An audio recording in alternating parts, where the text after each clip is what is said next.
disais donc, Actes chapitre 17, verset 16 jusqu'à 26.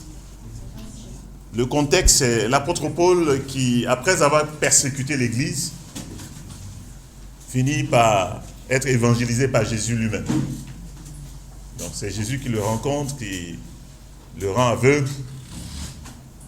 Et finalement, il est convaincu que ce Jésus dont il persécutait les disciples est vraiment Seigneur.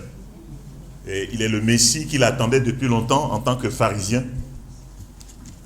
Et il ne l'a pas reconnu en tant que tel, mais il a finalement reconnu. Il a été envoyé vers Ananias. Ananias lui a prêché la parole clairement et l'a baptisé. Donc, après ça, il est allé annoncer la bonne nouvelle. Donc l'apôtre Paul, après sa conversion, n'a pas attendu. Il a commencé à annoncer la bonne nouvelle. Et ici, donc, on le retrouve à Athènes, déjà zélé pour Dieu. Il était donc en train de prêcher publiquement, et puis les Athéniens sont venus, et puis pour eux, ils ont trouvé bizarre. Mais c'est quel enseignement ce gars-là apporte comme ça? Ça, c'est nouveau, ça. On n'a jamais entendu ça ici. Et donc, ils l'ont invité à aller à l'aéropage. L'aéropage, c'est un endroit comme la Sorbonne, pour ceux qui ont connu le plateau. Voilà. Avant, on se retrouvait là, et puis il y a toutes les religions politiques et tout ça. Moi-même, j'avais ma DB là-bas, entre midi et 2. Les discussions bibliques en plein air. Donc, ça discute par-ci et par-là. Donc, c'est ce genre d'endroit, l'aéropage, où les philosophes se retrouvent pour débattre sur des idées. Donc, chacun prend position pour ce qu'il croit et puis défend ça. Et puis toi, tu dis quoi? Voilà.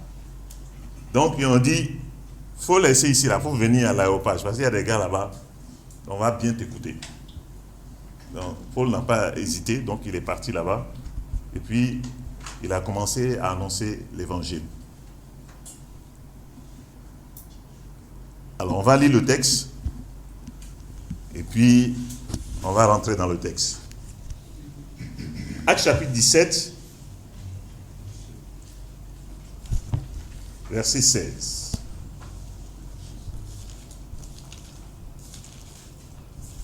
Donc c'est vraiment un bon passage à utiliser quand on rencontre quelqu'un, qu'il soit non chrétien, qu'il soit chrétien, qu'il soit musulman, qu'importe qui il est. Cette étude-là, ça passe avec tout le monde. Comme Paul, verset 16, comme Paul les attendait à Athènes, il sentait au-dedans de lui son esprit s'irriter à la vue de cette ville pleine d'idoles. Donc c'est une ville qui est remplie d'idoles. Donc on croit à n'importe quoi. Il s'entretenait donc dans la synagogue avec les Juifs et les hommes craignant Dieu. Et sur la place publique, chaque jour avec ceux qui rencontraient. Quelques philosophes épicuriens et stoïciens se mirent à parler avec lui, et les uns disaient, que veut dire ce discoureur? D'autres, entendant annoncer Jésus et la résurrection, disaient, il semble qu'il annonce une divinité étrangère. Alors il le prit et le menait à l'aéropage en disant, pourrions-nous savoir quelle est cette nouvelle doctrine que tu enseignes? Car tu nous fais entendre des choses étranges. Nous voudrions donc savoir ce que cela peut être. Alors, tous les Athéniens et les étrangers demeurant à Athènes ne passaient leur temps qu'à dire ou à écouter des nouvelles. Il y a une place ici? Une place ici. Voilà. Il y en a là-bas, il y en a ici. Donc, à dire des nouvelles. Verset 22, Paul, debout au milieu de l'aéropage, dit, oh, Athéniens, je vous trouve à tous égards extrêmement religieux, car en parcourant votre ville et en considérant les objets de votre dévotion, j'ai même découvert un autel avec cette inscription, à un Dieu inconnu. Ce que vous révérez sans le connaître, c'est ce que je vous annonce. Nous allons lire le reste après. Donc, Nous voyons donc le contexte. Nous sommes à Athènes. Paul prêche tout seul en public. Les gens entendent ça et puis l'invitent à l'aéropage. Mais à l'aéropage, ce qu'on nous dit particulièrement, on dit ici que quelques philosophes épicuriens et stoïciens se mirent à parler avec lui. Moi, je pense que ce mot, ces deux croyances en matière de philosophie sont dans la Bible pour que nous sachions ce que ça veut dire. N'est-ce pas? Je ne pense pas que Dieu a inspiré, n'est-ce pas, Luc, c'est Luc qui a écrit le livre des Actes, n'est-ce pas, sous la direction de Pierre. En allant vraiment en mission avec lui, c'était le médecin de Pierre, il était avec lui et il a beaucoup appris auprès des apôtres. Et c'est tout cela qu'il raconte dans le livre des Actes. C'est le livre des Actes des apôtres. Stoïciens et épicuriens. Qui sont les épicuriens et qui sont les stoïciens? Vous avez déjà lu ces passages, non? Vous pourrez en train d'étudier la Bible avec quelqu'un et puis il a dit, ah non, attendez, épicurien, stoïcien, là, c'est quoi? Il croit à quoi? Voilà. Dans le contexte, il faut bien situer la chose. Voilà.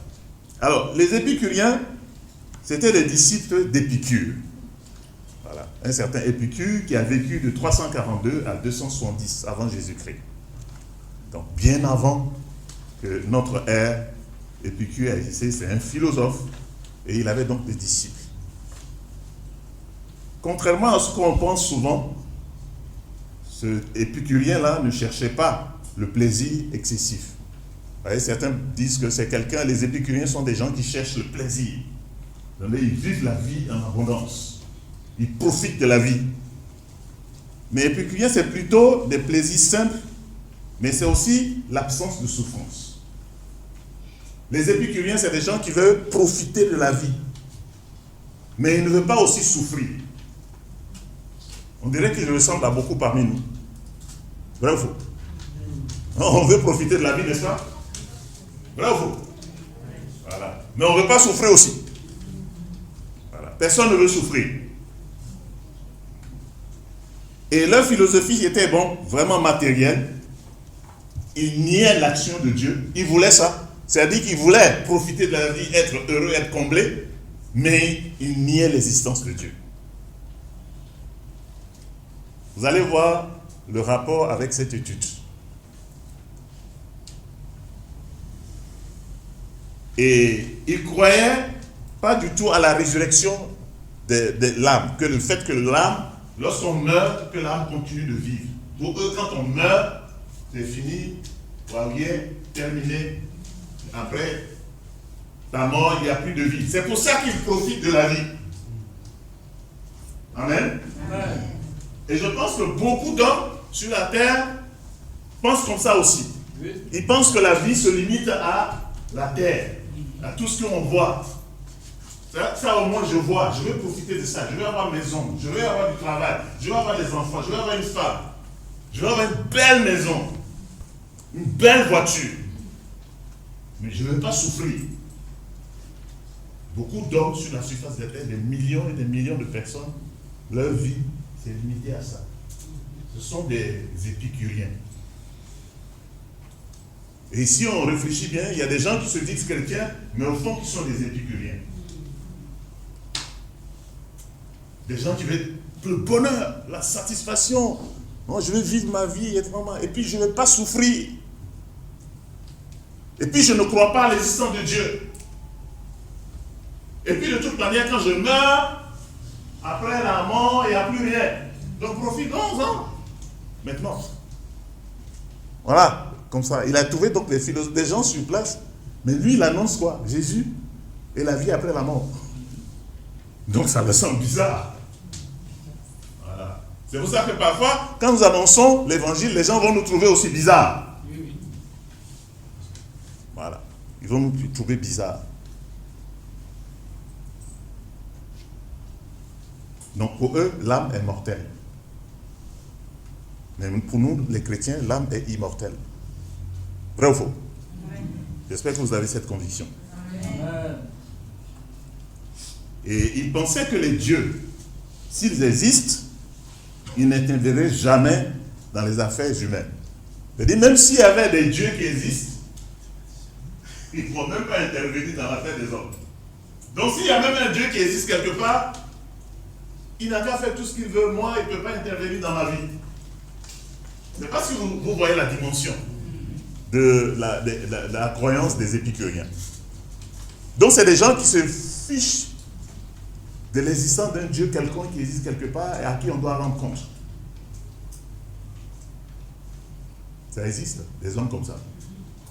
Mais parfois, quand on rentre dans l'église, et quand on voit le comportement de certains chrétiens, on a l'impression qu'on ne doit pas rendre compte à qui que ce soit. On vit comme si, bon, Dieu, écoute, laisse-moi tranquille, j'ai ma vie à vivre, je vais avec ma famille, j'ai mon travail, j'ai mon boulot, j'ai ceci et cela à faire. Parfois même on l'oublie. C'est comme s'il n'existait pas. Ça, c'est pour les épicuriens. Mais on dit aussi qu'il y avait des stoïciens. Voilà, les stoïciens. Qui sont les stoïciens?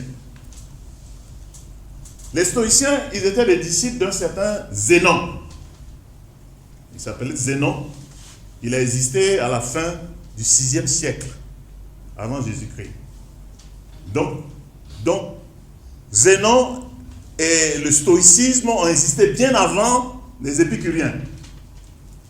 Et quand tu dis 6e siècle avant Jésus-Christ, tu dois aller reculer de 6 siècles. D'accord? Alors que tout à l'heure, nous savons qu'Épicure, c'est de 342 à 270 avant Jésus-Christ. Amen?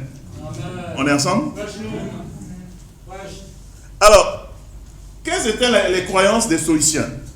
Les stoïciens, ils prônaient l'acceptation sereine du destin. C'est-à-dire, si quelque chose m'arrive, c'est que ça devait m'arriver. Voilà. Ils prônaient aussi la maîtrise de soi. Et puis, ils prônaient aussi le fait de supporter la souffrance. Donc, quand la souffrance vient, c'est les gens qui ne vont pas se plaindre de la souffrance.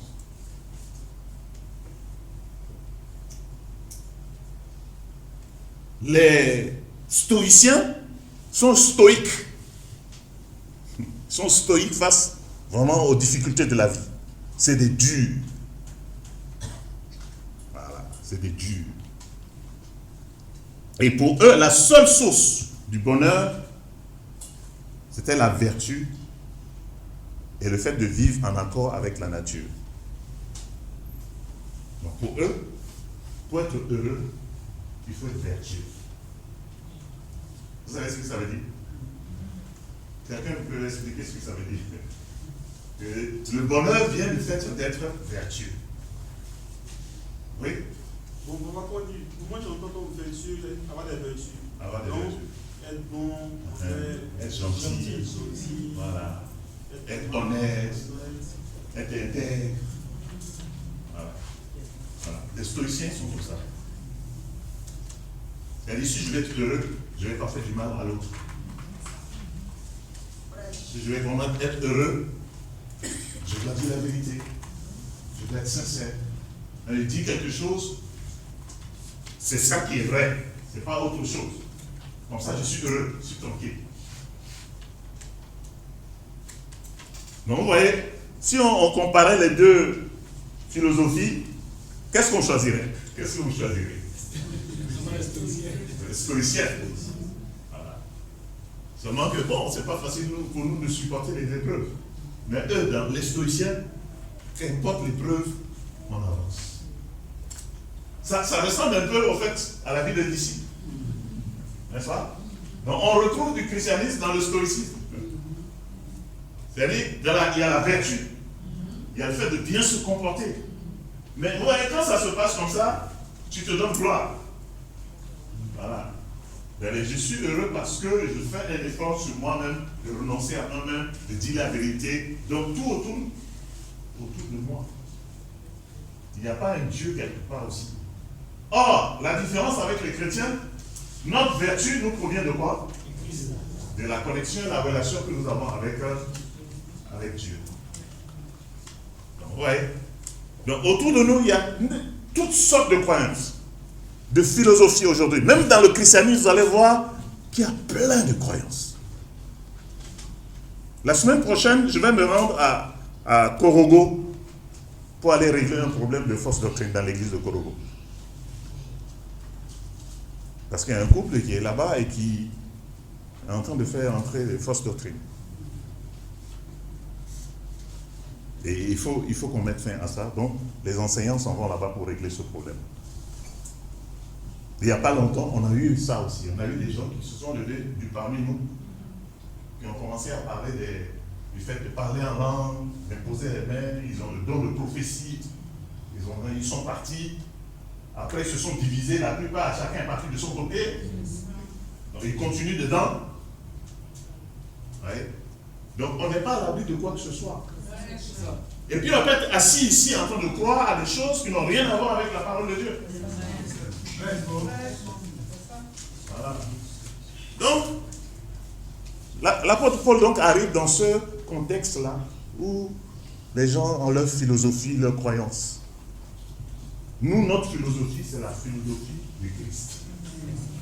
Amen, frères et sœurs. C'est la philosophie du Christ que nous devons tous avoir. Nous devons penser, agir, œuvrer selon Christ, selon la doctrine du Christ.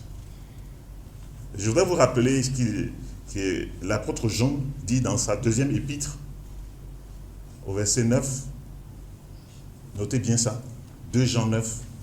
La deuxième épître de Jean, c'est un seul chapitre. C'est un seul chapitre. Et dans le verset 9, il dit ceci: si quelqu'un ne demeure pas dans la doctrine du Christ, il n'a point Dieu. Il n'a ni le Père et il n'a ni le Fils. Celui qui va au-delà de la doctrine du Christ n'a ni le Père et n'a ni le Fils. Et si quelqu'un vient, verset 10, quelqu'un à vous et n'annonce pas cette doctrine-là, ne le salue même pas.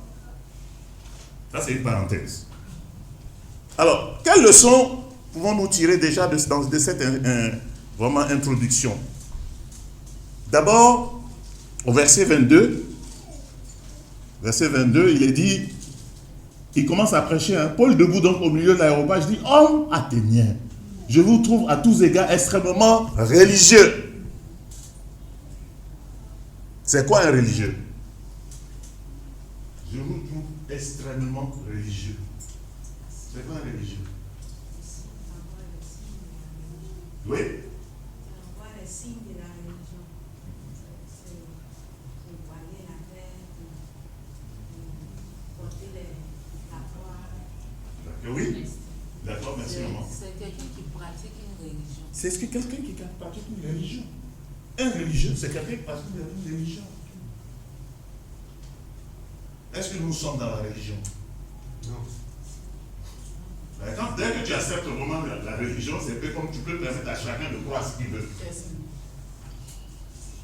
Nous croyons simplement à ce à quoi il faut croire. Dieu.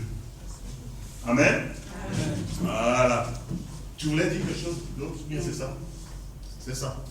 Donc, il dit, quand je parcours votre vie là, depuis là, je suis là, je constate que vous êtes extrêmement religieux. Alors, extrêmement religieux. Est-ce que vous connaissez des gens qui sont extrêmement religieux dans votre environnement? Oui. Oui, allons-y. Oui. Oui? Oui, à l'école là-bas. À l'école? Ils sont extrêmement- Dans ton école? Oui. Ouais. Tes collègues, ils sont quoi? Ils sont de quelle religion? Les musulmans. Voilà, des musulmans. Ce sont nos frères. C'est ce qu'ils croient. Leur religion, c'est l'islam. Ils croient en Mahomet, qui est le prophète de Dieu. Le dernier. N'est-ce pas? Et vous avez constaté comment ils sont extrêmement religieux. Chaque jour, là, ils prient 5 fois. Même aujourd'hui, j'ai ma nouvelle servante qui est là, Nadège. Voilà. Qui était en train de me préparer, elle dit qu'il n'y a pas de sel. Donc moi-même, je suis sorti, je vais aller chercher sel. Alors, la boutique qui n'est pas loin de chez nous, là, je viens. La porte est fermée. Et puis je regarde dedans. Le boutiquier là est en train de prier. Tout s'arrête. vos bonbons, vos biscuits, tout ça. Tous les palices qui va venir là, lui, il ne veut pas ça. Et le moment est venu pour lui de prier. Donc il bloque tout et puis il s'adresse à son Dieu. T'es sérieux? Est-ce que toi tu es aussi sérieux? Est-ce qu'il y a un moment de la journée où tu laisses tout et puis tu t'en vas et tu dis, je vais prier mon Dieu? Normalement, là, si on prend ce gars-là, et puis on te prend, et puis vous vous retrouvez devant Dieu en matière de prière, tu es KO. Il y en a même qui n'ont pas prié même aujourd'hui, dans la journée, là, ils n'ont même pas prié. Du début, du moment où tu t'es levé de ton lit, jusqu'à maintenant, tu n'as pas prié. Mais lui, il a calé des heures. Quand l'heure vient là, il laisse tout. Mon Dieu. Extrêmement religieux. Je pense qu'on doit être parfois religieux.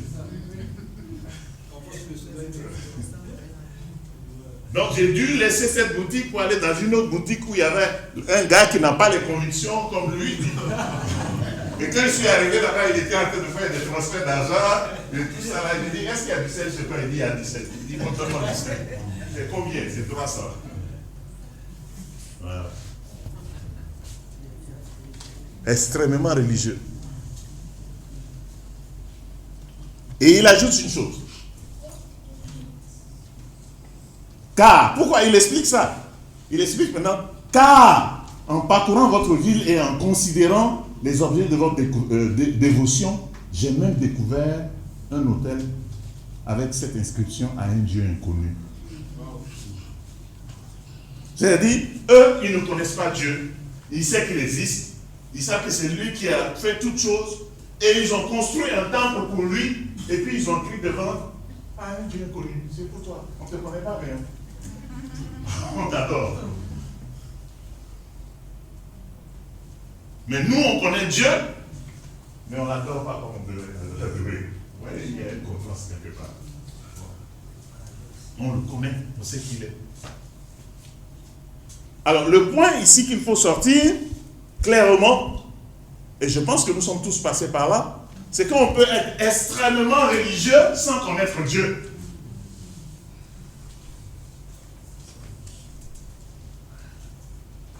Extrêmement religieux sans connaître Dieu. Peut-être que si on regarde la vie de certains parmi nous, nous ne sommes pas des chrétiens en tant que tels, nous sommes des religieux. Et nous sommes extrêmement religieux. En ce sens que même ce soir, nous sommes venus. Ce n'est pas à cause de lui qu'on est venu. C'est à cause de lui, non? On a chanté, non? Mais est-ce qu'on le connaît? Voilà, c'est ça la grande question. Est-ce que tu connais Dieu? Alors moi, qui connaît Fulbright? Qui le connaît? Moi, je ne le connais pas. Mais je n'ai pas eu de relation avec lui. J'ai entendu parler de lui. Je ne l'ai jamais vu. Je l'ai vu dans la télévision. Je sais qu'il y a des phrases célèbres qui viennent de lui. Mais moi, je ne le connais pas et lui ne le connaît pas. Ouais, parfois, on peut dire je connais quelqu'un, mais le sens que vous avez de connaître là, ce n'est pas de ça que Dieu parle. Quand on connaît Dieu, c'est qu'on a une relation personnelle avec Dieu. Amen. On a une amitié avec lui. On est attristé quand on le blesse. On sait ce qu'il aime, ce qu'il n'aime pas. On a une relation vraie et sincère avec lui, personnelle. Ça n'a rien à voir. Donc chacun doit connaître Dieu, avoir une relation personnelle avec Dieu. Donc le Dieu que vous vénérez sans le connaître, moi je viens vous l'annoncer. Donc c'est d'abord le premier point, c'est ça. On peut être extrêmement religieux sans connaître Dieu. On peut être là, se dire, bon, je suis chrétien depuis des années. Mais on ne connaît pas, on ne connaît pas. On ne connaît pas en profondeur même l'amour de Dieu. Quand on parle de l'amour inconditionnel de Dieu, là, quand quelqu'un est convaincu de l'amour inconditionnel de Dieu, vous savez quel impact ça a sur cette personne? C'est quel impact ça peut avoir? Quand quelqu'un est convaincu que Dieu l'aime inconditionnellement, Quel impact ça a? C'est une question. Oui, comment? Il est optimiste. Il est optimiste. D'accord, oui. Il essaie de tout son cœur. Il le sait de tout son cœur. D'accord, vous savez que quelqu'un vous aime vraiment. Vous l'insultez, vous faites tout, mais il vous aime quand même.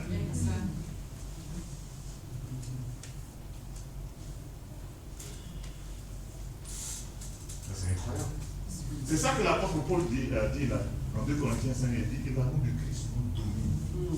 Nous qui avons la certitude qu'un seul est mort, et il est mort afin que ceux qui vivent ne vivent plus pour eux-mêmes, mais pour celui qui est mort et ressuscité pour eux. Nous qui avons la certitude qu'un seul est mort, il est mort pour tous. Pourquoi? Pour que ceux qui vivent ne vivent plus pour eux-mêmes. Quand on est convaincu de l'amour de Dieu comme ça, Dieu m'aime dès. Dieu m'aime dès.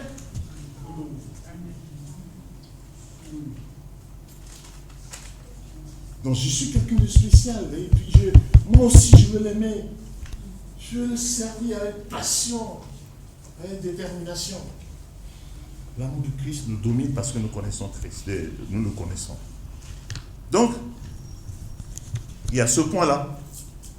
Un Dieu inconnu que nous révérons. Honnêtement, je prie que chacun de nous ici ne soit pas vraiment simplement un religieux, mais qui ne connaît pas vraiment Dieu. Parce que quand quelqu'un connaît Dieu, là, ça se voit dans sa manière d'être. Ça se voit dans sa manière d'être. Et moi, quand je fais cette étude-là, quand j'arrive à ce niveau-là, je fais une pause et je parle de mon passé. Moi, j'étais extrêmement religieux. Et tous les samedis, j'allais à l'église. Ce n'est pas nécessaire de mentionner l'église.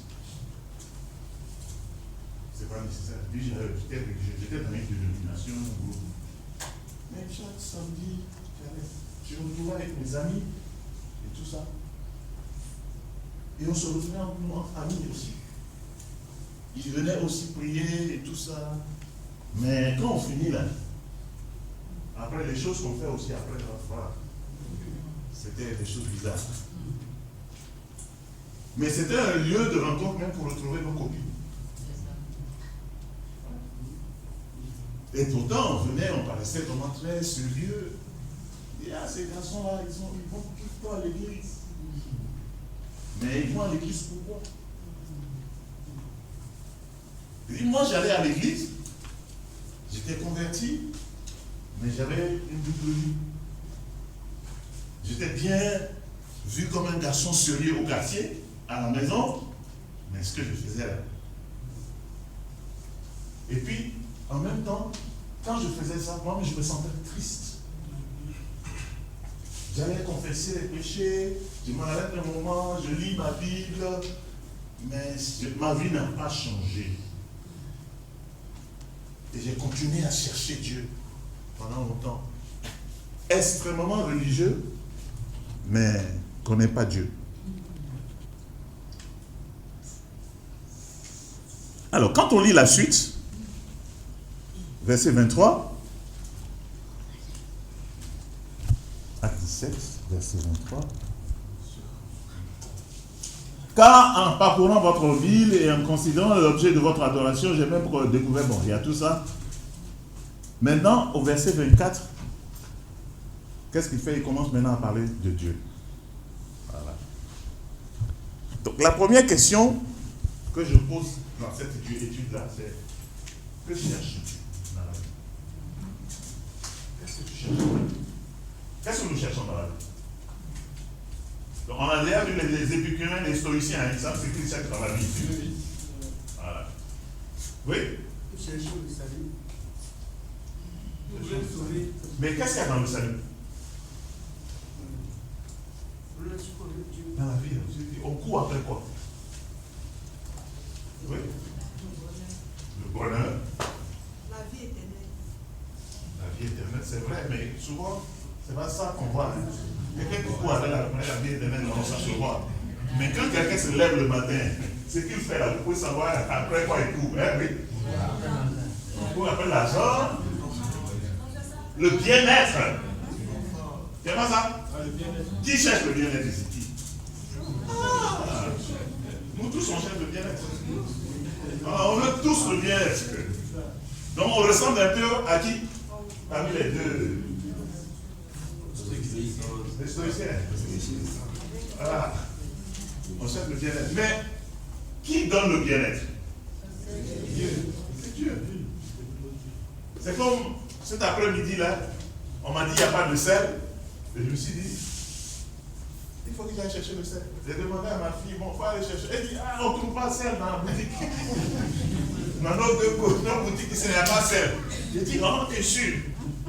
Donc si c'est comme ça, moi je vais aller chercher le sel. Donc quand j'ai vu le Mauritanien là, qui est en train de prier, mais la seconde boutique dans laquelle je suis, est-ce qu'il y a sel? Il y en a. Mais elle s'est relevée à la maison et dit, ah, ma fille, tu as dit il n'y a pas sel. Mais il y a sel. Il y a sel, on trouve le sel. Donc, si on veut tous le bien-être, et que c'est Dieu qui donne le bien-être, est-ce que c'est le bien-être qu'on va chercher, ou bien c'est celui qui donne le bien-être? C'est celui qui cherche le bien-être. Voilà, c'est lui qui donne. Et c'est pas comme quand tu as l'argent dans la poche et que tu vas à la boutique et dis, est-ce que tu as bien-être? Dis oui, il y a bien-être. Il dit, voilà, ça coûte combien? Et puis il te donne. Bien-être, là, est-ce qu'on achète ça? C'est Dieu qui donne. Donc nous cherchons tous le bien-être, mais nous ne savons pas chercher le bien-être là où il faut chercher le bien-être. C'est auprès de Dieu qu'on doit chercher le bien-être. Donc, ce qu'on doit faire, c'est chercher Dieu. C'est pour ça que le titre de cette étude-là, c'est chercher Dieu. Voilà. Qu'on soit ancien chrétien, nouveau chrétien, musulman, bouddhiste et tout ça là, on cherche le bien-être. Mais qui donne le bien-être? Les stoïciens vont te dire quoi? C'est dans leur propre effort personnel qui trouve ça le bien-être. Alors que ça là, c'est même pas vrai, c'est pas possible. Alors donc qui est? La deuxième question maintenant là, c'est qui est Dieu? Donc, si c'est auprès de lui qu'on doit chercher là, qui est-il? Voilà, c'est ça que maintenant que l'apôtre Paul fait à partir du verset 24. Le Dieu qui a fait le monde et tout ce qui s'y trouve, étant le Seigneur du ciel et de la terre, n'habite point dans les temples faits de main d'homme. Il n'est point servi par des mains humaines, comme s'il avait besoin de quoi que ce soit. Lui qui donne à tous la vie, la respiration et toutes choses, il a fait que tous les hommes sortis d'un seul sang habitassent sur toute la surface de la terre, ayant déterminé la durée des temps et les bornes de leur demeure. Et le verset 26 nous dit maintenant pourquoi il a fait tout ça. Donc, frères et sœurs, chaque parole ici peut faire l'objet vraiment d'une discussion assez profonde. D'abord, le Dieu qui a fait le monde et tout ce qui s'y trouve. Donc ça nous montre que tout simplement, c'est Dieu qui a tout créé. Plus nous-mêmes. Maintenant, vous allez rencontrer des gens, des têtes brûlées qui vont dire qu'il n'y a pas de Dieu. C'est, comment on appelle, le Big Bang. Big Bang. Voilà. Big Bang. Et puis nous sommes des descendants des singes. Voilà. Donc là, vous pouvez tomber sur quelqu'un qui peut tout bloquer. Mais pour le moment, c'est pas grave, on va continuer. Maintenant, c'est Dieu. Maintenant, comment je vais te prouver que c'est Dieu? On peut faire une autre maintenant. Si toi tu es bloqué à ce niveau-là, tu rencontres quelqu'un qui a une autre conception du fait que ce n'est pas Dieu qui a créé, mais que c'est pas un phénomène de la, comment vous appelez ça? L'évolution. La théorie de l'évolution. Ah, la théorie de l'évolution, et que nous sommes descendants des singes. Voilà, la théorie de Darwin. Donc, il y a une autre façon de pouvoir aider cette personne-là. Voilà. Et nous avons des documents prêts pour ça. N'ayons pas peur. Si vous êtes bloqué quelque part, demandez des arguments, des documents, on va mettre ça à votre disposition. Amen. Amen. Mais c'est Dieu qui a tout créé. jusqu'à preuve du contraire. Et Dieu n'habite pas dans les temples faits de main d'homme.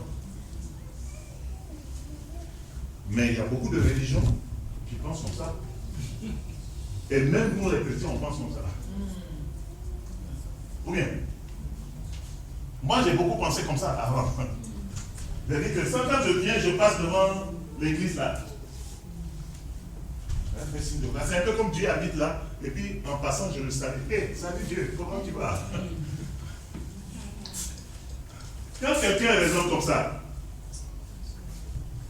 est-ce qu'il connaît vraiment Dieu? Si quelqu'un qui arrive devant une église, bâtit un bâtiment, et puis c'est là, et puis il se met là et dit,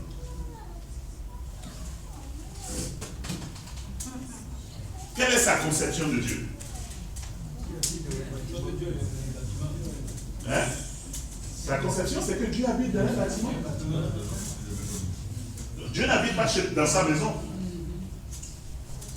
Et pendant qu'il est en train de marcher, Dieu n'est pas avec lui. Quand elle est au marché en train de se vendre, Dieu n'est pas là. C'est seulement le dimanche matin qu'elle va rencontrer Dieu. Or, Dieu est partout. C'est comme ça? Dieu est partout, omniprésent, omniscient, sachant toutes choses. Dieu n'habite pas dans les temples faits de main d'homme. Ça, c'est important. Et moi, quand je fais l'étude, je dis, avant c'est ce que je faisais. Et toi, c'est comment? Je dis, je fais ça aussi. Non, il faut que tu arrêtes ça maintenant. Parce que, vous savez, quand on pense que Dieu est dans un bâtiment, quand on s'en va, on fait n'importe quoi. Le lundi, le mardi, le mercredi, le jeudi, le vendredi, le samedi. Et puis maintenant, on vient dimanche le rencontrer à l'église. Et puis on le laisse à l'église, et puis on s'en va faire des bêtises, et puis on revient. C'est comme s'il ne nous voit pas. Ça va changer. Et certains, parmi nous, nous sommes beaucoup plus sérieux. Les moments les plus sérieux de notre vie, c'est quand on est à l'église. Notre spiritualité se passe quand on est vraiment à l'église. Mais quand on est chez nous, là, on n'a plus de spiritualité.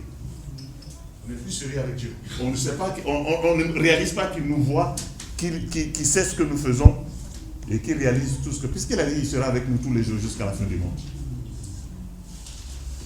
Mais il y a une chose maintenant qu'il ajoute, et je vais terminer par ça et puis on va s'arrêter aujourd'hui. Il dit aussi qu'il n'est point servi par des mains humaines comme s'il avait besoin de quoi que ce soit. Lui qui donne à tous la vie, la respiration et toutes choses. Dieu dit n'a pas besoin, parce que déjà tout lui appartient. Toi-même tu lui appartiens, l'argent qui est dans ta poche lui appartient, tes enfants lui appartiennent, tes biens lui appartiennent, tout lui appartient. Donc pourquoi alors on nous demande de payer comment on appelle, aux offrandes à l'église? On peut se demander ça, non? Mais si Dieu n'a rien besoin, donc on vient ensemble et puis après on s'en va, mais il n'y a pas de cotisation. Il n'y a pas de contribution. Est-ce qu'il y a certains qui pensent comme ça? Ils font qu'ils ne donnent pas. Pourquoi alors nous donnons à l'église? Vous avez une réponse? Oui? D'abord, on donne en reconnaissance ce que Dieu a fait pour nous. Mais pour qui? L'argent, on ne donne pas à Dieu, on sait cet argent ensuite est ici. Par exemple, le bâtiment dans lequel on vient peut-être adorer Dieu, c'est un bâtiment construit qui a demandé des moyens.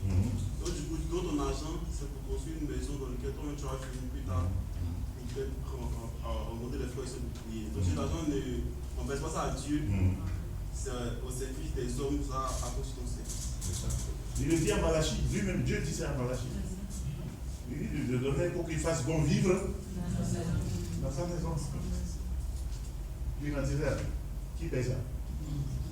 C'est la chose ici qui nous a installé ça gratuitement. Comme ça, bon, nous, à la fin du mois. C'est mieux plutôt. Voilà, c'est cadeau, quoi. No contribution, no drink. Si tu ne contribues pas, il ne va pas faire bon vivre chez toi. Donc si tu ne cotises pas aussi, les pasteurs aussi ne vont pas manger. Bon, imaginez que le pasteur n'a pas mangé. Comment tu veux qu'il prêche comme il fait en fait de prêcher? Il n'a pas mangé, il n'a pas de maison. Il ne paie pas sa facture d'eau et d'électricité. Comment il va se sentir bien? Vous dites, ah, pasteur, il ne vient pas chez moi. Il ne passe pas chez moi. Il faut qu'il mange d'abord avant de passer chez toi. Amen, frère et soeur. Donc, Dieu n'a pas besoin de quoi que ce soit parce que tout lui appartient.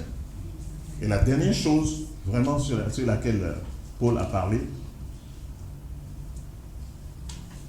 il a dit ceci, verset 26, il a fait que tous les hommes sortis d'un seul sang habitassent sur toute la surface de la terre, ayant déterminé la durée des temps et les bornes de leur demeure. Là, il y a des gens qui ont de sérieux problèmes avec ce point. Que tous les hommes sont des descendants d'Adam et Ève. Les blancs, les noirs, les jaunes, les rouges, on est tous descendants d'Adam et Ève. Comment on peut expliquer ça? Est-ce que vous avez l'explication pour justifier ça? Vous avez des arguments? Est-ce que vous avez des arguments? Personne n'a d'argument? On va laisser ça pour la semaine prochaine. Scientifiquement, ça s'explique. Donc, on a des arguments pour prouver ça. Voilà. Donc, si je commence maintenant, ça va prendre au moins 10 et 15 minutes. Donc, on va arrêter aujourd'hui. Et puis, on va se retrouver la semaine prochaine. Mais déjà, pour ce que vous avez reçu, allez annoncer la bonne nouvelle. 2 questions. Que cherches-tu dans la vie? Et on peut en parler. Qu'est-ce que tu cherches? C'est le bien-être, c'est tout. Il n'y a pas quelqu'un qui ne cherche pas ça. Tu cherches le bien-être. Comment tu peux l'avoir? Comme les stoïciens? Comme les épicuriens? Comment? En te tournant vers Dieu, en cherchant Dieu. Mais on cherche Dieu, on cherche quelqu'un qu'on connaît, qu'on sait à quoi il ressemble. On a une idée. Alors, qui il est? Eh bien, il n'habite pas dans les temples faits de main d'homme. Quoi plus? C'est lui qui a tout créé. C'est lui qui nous a créés. Et il n'a pas besoin qu'on lui fournisse quoi que ce soit. Et puis, c'est lui qui, à partir d'un seul homme, a créé tous les hommes sur la surface de la terre. Allons-y annoncer ça cette semaine. Mais avant de finir, j'aimerais savoir les brochures. Somebody's scream tonight.